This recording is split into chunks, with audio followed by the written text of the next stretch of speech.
Hi అండి, అందరికీ నమస్కారం. Welcome to my channel. ఈ వీడియోలో ప్రభుత్వ పెన్షనర్లకు అతి ముఖ్యమైనటువంటి తాజా సమాచారం విడుదల. దీనికి సంబంధించిన పూర్తి వివరాలు ఈ వీడియోలో తెలుసుకుందాము. వీడియో అయితే ఎక్కడే కానీ స్కిప్ చేయకుండా ఎండ్ వరకు చూసేయండి. అప్పుడు ఇన్ఫర్మేషన్ పూర్తిగా అర్థమవుతుంది. అలాగే వీడియో చూస్తున్న ప్రతి ఒక్కరు వీడియోకి అయితే లైక్ చేయండి ఫ్రెండ్స్. ఈ వీడియోని తోటి ఉద్యోగ పెన్షన్ మిత్రులతో అయితే షేర్ చేయండి. కొత్తగా మన ఛానల్ చూస్తున్నవారు ఇంకా ఎవరైనా సబ్స్క్రైబ్ చేసుకోకపోతే వెంటనే మన ఛానల్ అయితే సబ్స్క్రైబ్ చేసుకోండి. సబ్స్క్రైబ్ చేసుకోవడం వల్ల నేను చేసే ప్రతి ఒక్క వీడియో మీ వరకు రీచ్ అవుతుంది. ఇక ఆలస్యం చేయకుండా వివరాల్లోకి అయితే వెళ్ళిపోదాము ఫ్రెండ్స్. ఇక విషయానికి వచ్చినట్లయితే బిఎస్ఎన్ఎల్ పెన్షనర్స్ అందరికీ ఎంతో ఆశలు రేకెత్తిస్తున్న పెన్షన్ రివిజన్ కేసు ఢిల్లీ హైకోర్టులో మే 25వ తేదీన అత్యంత కీలకమైన దశలో విచారణకైతే వచ్చింది. గతంలో జరిగిన విచారణ సమయంలో డిపార్ట్మెంట్ ఆఫ్ టెలికమ్యూనికేషన్స్ డిఓటి తరపు హాజరైనటువంటి న్యాయవాది పెన్షనర్లకు వ్యతిరేకంగా చాలా కఠినమైన మరియు బలమైనటువంటి వాదనలను కోర్టు ముందుంచారు. పనిచేస్తున్న ఉద్యోగులకు వేతన సవరణ అనేది జరగనప్పుడు పదవి విరమణ చేసిన వారికి మాత్రమే పెన్షన్ రివిజన్ చేయటం నిబంధనకు విరుద్ధమని, ఇది అస్సలు వర్తించదు అని ఆయన వాదించారు. అనేక పాత రూల్స్ మరియు ఇతర కోర్టు కేసుల ఉదాహరణను చూపుతూ పెన్షనర్ల డిమాండ్ పట్ల చట్టబద్ధం కాదనే రీతిలో తన వాదనలను అయితే ముగించేశారు. అయితే నిన్న జరిగిన కోర్టు ప్రొసీడింగ్స్లో పరిస్థితి పూర్తిగా మారిపోయింది. ఎందుకంటే పెన్షన్ అసోసియేషన్ తరపు న్యాయవాదులు ఈ మేరకు గట్టి కౌంటర్ ఇచ్చారు. విచారణ ప్రారంభమైన తరుణంలో గౌరవ న్యాయమూర్తి గారు ఒక ఆసక్తికరమైన మరియు చమత్కారమైన వ్యాఖ్య అయితే చేశారండి. మీరు వాయిదాల మీద వాయిదాలు కొడుతూ ఈ కేసును ఇంతకాలం సాగదీశారు. దీనివల్ల గతంలో అవతలి పక్షం లాయర్ ఏం చెప్పారు అనేసి మీరు ఏం వాదించారనే విషయాన్ని నా బుర్రలో నుంచి మసకబారిపోయాయి. కాబట్టి ఇప్పుడు మీరు మళ్ళీ మొదటి నుంచి కేసులో ఏం జరిగిందో నాకు క్లియర్గా గుర్తు చేయండి అని ఆయన చిరునవ్వుతోనే చురకలు వేశారు అన్నమాట. మరి దీంతో పెన్షన్ అసోసియేషన్ లాయర్లు కేసులో లోతైన అంశాలను మొదలుపెట్టారు. డిఓటి లాయర్ గారు గతంలో చేసిన ప్రతివాదనను వారు నోట్ చేసుకున్నామని, ఇప్పుడు వాటన్నిటినీ కూడా తగిన సమాధానాలు చెబుదామని హాజరవుతామని చెప్పేసి, ముఖ్యంగా ఈ రూల్ నెంబర్ 37A ఈ రూల్కి సంబంధించి ఈ విషయంలో కూడా పెద్ద ఎత్తున చర్చ జరిగింది. డిఓటి లాయర్ వాదన ప్రకారంగా మీరు కేవలం పిఎస్యుస్ అంటే ఉద్యోగులే, కానీ పిఎస్యు అంటే మనకు ప్రైవేట్ సెక్టార్ యూనిట్స్ అన్నమాట. పిఎస్యు ఉద్యోగులే కానీ ప్రభుత్వ ఉద్యోగులు కాదని, కాబట్టి కేంద్ర ప్రభుత్వ నిబంధనలు మీకు వర్తించమని వాదించారు. దీనికి కౌంటర్గా పెన్షన్ అసోసియేషన్ లాయర్లు ఈ యొక్క 37Aలోని 4వ నిబంధనతో పాటుగా రూల్ నెంబర్ 8 మరియు 21ని కోర్టు ముందు అయితే ప్రస్తావించారనమాట.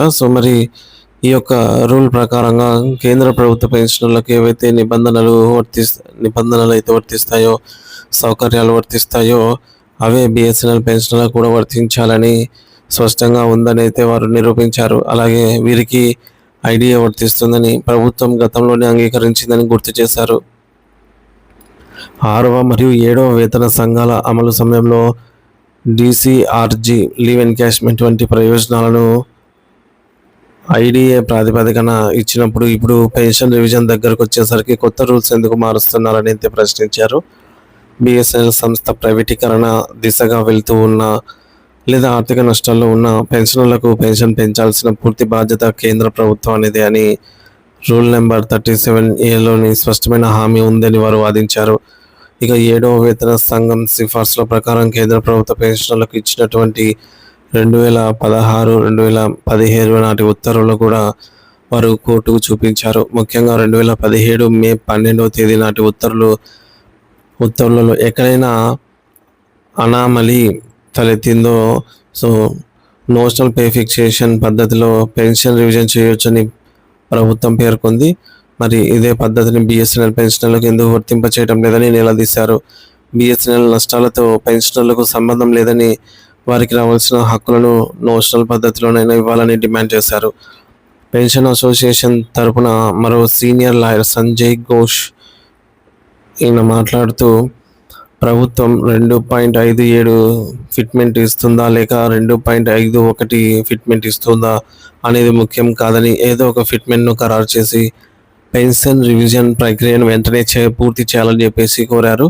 మరి ఐడిఏ మీద పెన్షన్ కాంట్రిబ్యూషన్ వసూలు చేసిన ప్రభుత్వం ప్రయోజనాలు ఇచ్చేటప్పుడు మాత్రము కొర్రీలు పెట్టడం, పెన్షనర్లను మోసం చేయటమేనైతే ఆగ్రహం వ్యక్తం చేశారు. ఇక అలాగే ఎర్నాకుళం క్యాట్ కేసు విషయంలో కూడా డిఓటి లాయర్ కోర్టును తప్పుదోవ పట్టిస్తున్నారని, అక్కడ గెలిచిన హైకోర్టు తీర్పును దాచిపెట్టి కేవలం పాత విషయాలనే చెప్తున్నారని ఆధారాలతో సహా నిరూపించారు.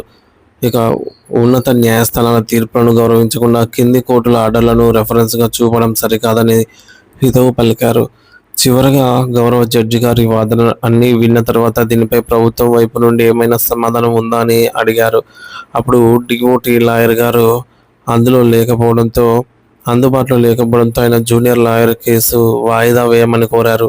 కానీ జడ్జి గారు అందుకు నిరాకరిస్తూ వేసవి సెలవులకు కోర్టుకు ఇంకా కేవలం 6 వర్కింగ్ డేస్ మాత్రమే ఉన్నాయి, ఆ తర్వాత బెంచ్ మర్చిపోయే అవకాశం ఉంది. సో గంటల తరబడి విన్నటువంటి ఈ వాదనను వృధా కాకూడదు, కాబట్టి రేపే డిఓటి లాయర్ అనే ఖచ్చితంగా హాజరు కావాలి, ఈలోపే ఈ కేసు తేల్చాలనుకుంటున్నాను అని స్పష్టమైన ఆదేశాలు అయితే ఇచ్చారు. దీంతో ఈరోజు మధ్యాహ్నము జరగబోయేటటువంటి విచారణపై అందరిలోనూ సర్వత్రా ఉత్కంఠత అయితే నెలకొంది. పెన్షన్ రివిజన్ అనేది వర్కింగ్ ఎంప్లాయీస్ వేతన సవరణతో సంబంధం లేకుండా జరగాలని అసోసియేషన్ గట్టిగా వాదిస్తోంది. రూల్ నెంబర్ 37A ప్రకారంగా పెన్షనర్ల సంక్షేమ బాధ్యత పూర్తిగా కేంద్ర ప్రభుత్వానిదే. 7వ వేతన సంఘంలోని నోషనల్ ఫిక్సేషన్ పద్ధతిని బిఎస్ఎన్ఎల్ పెన్షనర్లకు కూడా వర్తింపచేయాలని కోరుతున్నారు. డిఓటి లాయర్ పాత కోర్టు కేసులను ఉటంకిస్తూ కోర్టును తప్పుదోవ పట్టిస్తున్నారని అసోసియేషన్ లాయర్లు ఆధారాలు చూపారు. వేసవి సెలవులపై ఈ కేసులో ఒక స్పష్టమైన నిర్ణయం తీసుకోవాలని జడ్జి గారు ఆసక్తి చూపుతున్నారు. ఇక పెన్షన్ కాంట్రిబ్యూషన్ ఐడిఏ స్కేల్స్ మీద తీసుకున్నందున రివిజన్ కూడా దాని ప్రకారమే జరగాలని డిమాండ్ చేస్తున్నారు. సో మొత్తానికి ఢిల్లీ హైకోర్టులో జరుగుతున్న బిఎస్ఎన్ఎల్ పెన్షన్ రివిజన్ కేసు కీలక దశకు చేరుకుంది. పెన్షన్ అసోసియేషన్ లాయర్లు సుమారుగా గంటన్నర పాటు బలమైన వాదనలు వినిపించి ప్రభుత్వం చెబుతున్న సాకులు చెల్లవని కోర్టుకు వివరించారు. ముఖ్యంగా 7వ వేతన సంఘం నిబంధన ప్రకారంగా నోషనల్ ఫిక్సేషన్ ద్వారా పెన్షన్ పెంచవచ్చని వారు సూచించారు. జడ్జి గారు కూడా కేసును త్వరగా ముగించాలని భావిస్తూ డిఓటిని తన తుది వాదనలు వినిపించాలని అయితే ఆదేశించారు. రాబోయే 2-3 రోజుల్లో అనుకూలమైనటువంటి తీర్పు వచ్చే అవకాశం అయితే కనిపిస్తోంది friends. Thank you for watching this video.